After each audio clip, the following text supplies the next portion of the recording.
The boots are louder than they should be.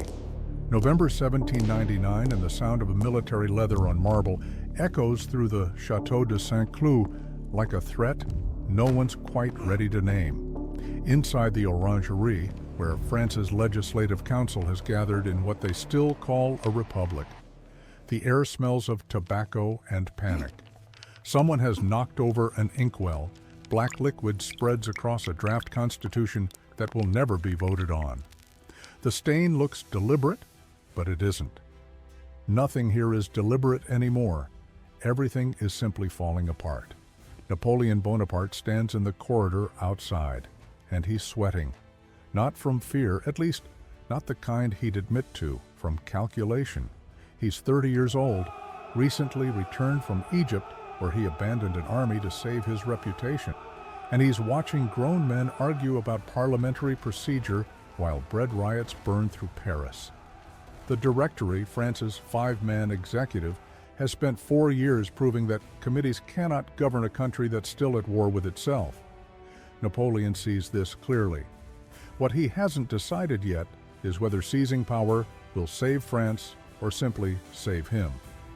We like to think ambition announces itself with clarity, a villain twirling a mustache, a manifesto written in blood.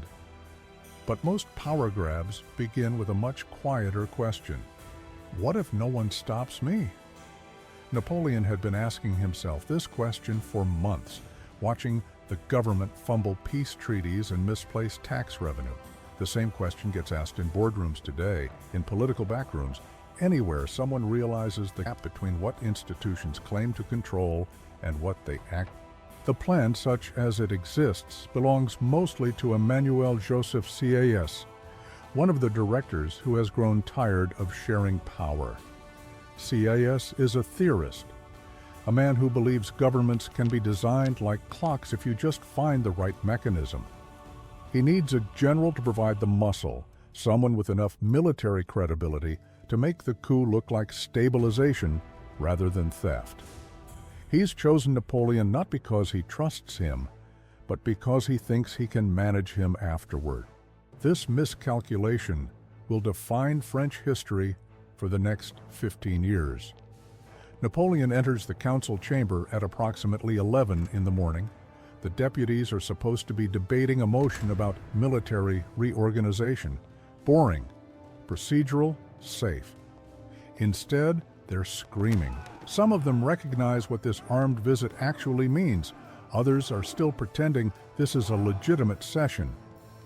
A deputy named Destrom will later describe Napoleon's face as the color of wax, which tells you something about how uncertain the outcome still is. This isn't a general striding confidently toward destiny. This is a man who has bet everything on a room full of lawyers being too afraid to call for his arrest. They aren't afraid enough. Someone shouts, "Outlaw him." It's the same word, hors la loi, that the revolution used before executing Robespierre 5 years earlier. Napoleon knows exactly what that word means. It means you have 6 hours before the guillotine. He tries to speak to explain why France needs strong leadership, why the Constitution of 1795 has failed, why everyone in this room knows the Republic is a fiction they're all pretending to believe in. The words come out wrong. He mentions daggers pointed at his chest. There are no daggers. He appeals to his brothers in arms. These men aren't soldiers. He's losing the room, and in revolutions, losing a room can mean losing your head.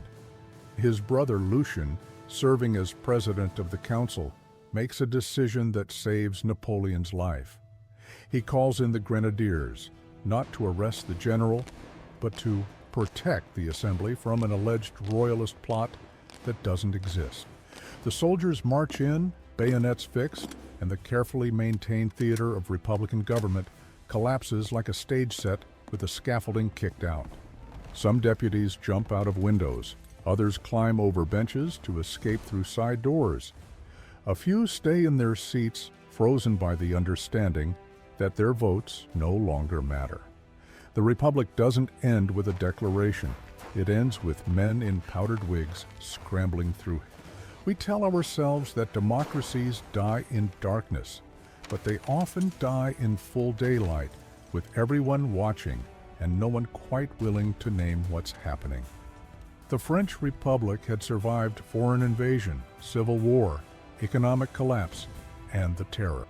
What it couldn't survive was the slow accumulation of people deciding that maybe order mattered more than legitimacy, that maybe a strong hand was preferable to another committee meeting. By the time Napoleon forced the issue, he was less creating a crisis than acknowledging one that everyone had been pretending wasn't there. 3 weeks later, Napoleon holds the title of First Consul. Not Emperor yet. That will take 5 more years of careful theater. The new constitution gets approved by plebiscite with suspiciously perfect numbers. 3 million in favor, 1,500 against.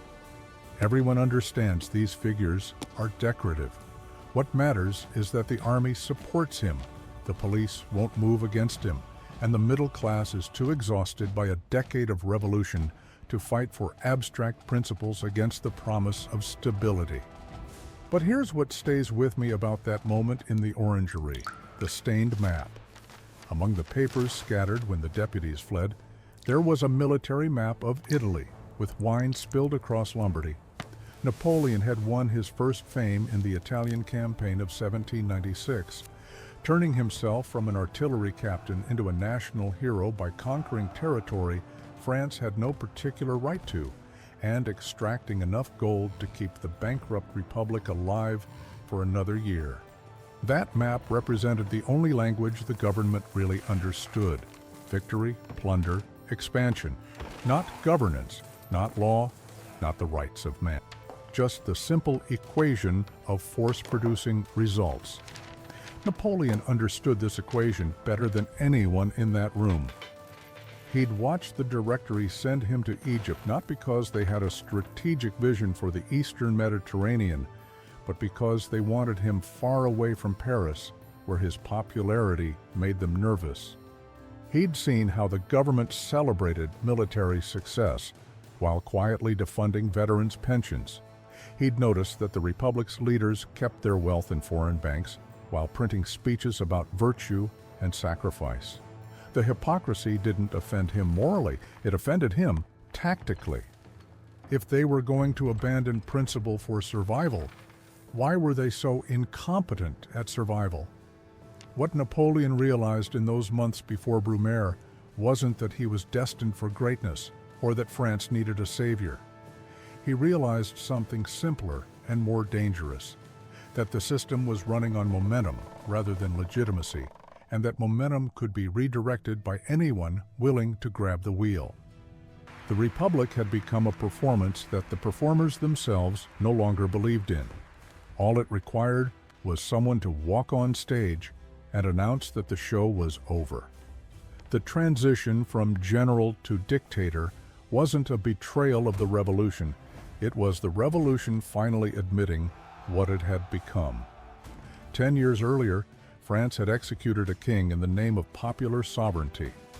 Now it was handing absolute power to a Corsican artilleryman because the alternative was facing how completely the revolutionary project had collapsed. The speed of that transformation tells you something about how thin the difference can be between a principle and a slogan, between a government and a habit people have gotten used to. We're comfortable now, 2 centuries later, diagnosing what went wrong: the lack of constitutional safeguards, the militarization of politics, the economic instability that made people prefer tyranny to chaos. But diagnosis after the fact is easy. The harder question is what you do when you're in the room with the inkwell spreading and the boots getting louder, and everyone around you is deciding whether to jump out the window or stay in their seat and pretend this is still a normal session. Because that's when systems actually break. Not in the dramatic moment we remember, but in the accumulation of small decisions not to resist, not to object, not to be the one person who insists that rules still matter. Napoleon will crown himself emperor in 5 years. He'll conquer most of Europe, kill 1 million men in wars that resolve nothing, and end his life on a rock in the South Atlantic, talking to his servant about what he should have done differently. But the real moment of transformation is this one, standing in a corridor, sweating, listening to deputies scream, and understanding that no one with the power to stop him has the will to do it. The boots were louder than they should be. Everything after was just the echo.